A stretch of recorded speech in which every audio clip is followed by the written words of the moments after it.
বিধানসভা অধিৱেশন চলি আছে আৰু এই বিধানসভা অধিৱেশনৰ মাজতে আজি ৰাইজৰ দলৰ সভাপতি তথা শিৱসাগৰ সমষ্টিৰ বিধায়ক অখিল গগৈক সদনৰ পৰা বহিষ্কাৰ কৰা হৈছে। হয়, আপোনালোকে জানে যে আমাৰ গাঁওসমূহত যিসমূহ জল জীৱন আঁচনিৰ অধীনত যিসমূহ পানী যোগান ধৰা আঁচনি চলি আছে, এই আঁচনিসমূহৰ নামত ব্যাপক দুৰ্নীতি হৈছে। জল জীৱন আঁচনি ধন আত্মসাৎ কৰা হৈছে।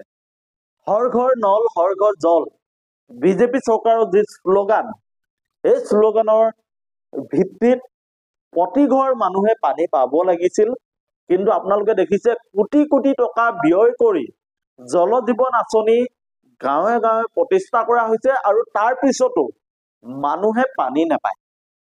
জল জীৱন আঁচনি আছে, কিন্তু মানুহৰ ঘৰত পানী নাই। আৰু এই কথাখিনিকে আজি বিধানসভাত শক্তিশালী ৰূপত ৰাইজৰ দলৰ সভাপতি তথা বিধায়ক অখিল গগৈ ডাঙৰীয়াই উপস্থাপন কৰিছিল, প্ৰশ্ন কৰিছিল, আৰু প্ৰশ্ন কৰাৰ পিছতেই আজি সদনৰ পৰা বিধানসভাৰ উপাধ্যক্ষই বহিষ্কাৰ কৰিছে। আৰু এই বহিষ্কাৰ গণতান্ত্ৰিক নে?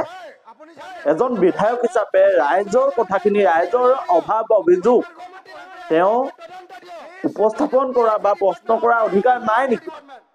অখিল গগৈ ডাঙৰীয়াৰ প্ৰশ্নত উত্তৰ দিব নোৱাৰি মন্ত্ৰী জয়ন্ত মল্ল বৰুৱাই বেবেৰী বাং উত্তৰ দি তেওঁ দায় হৰা মন্তব্য দিছে, বিষয়টো ফালৈ কাটি গুচি গৈছে আৰু পক্ষপাতিত্বমূলক বিধানসভা যিগৰাকী উপাধ্যক্ষ তেওঁ ৰাইজৰ দলৰ সভাপতিগৰাকীক সদনৰ পৰা বহিষ্কাৰ কৰিছে।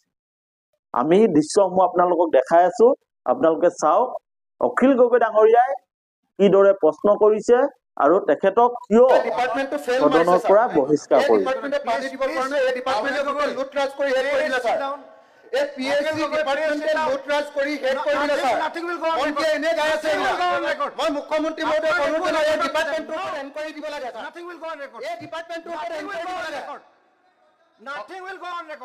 গোটেই পইচা খাই শেষ কৰিলে ডিপাৰ্টমেণ্টে পানী চানী নাই।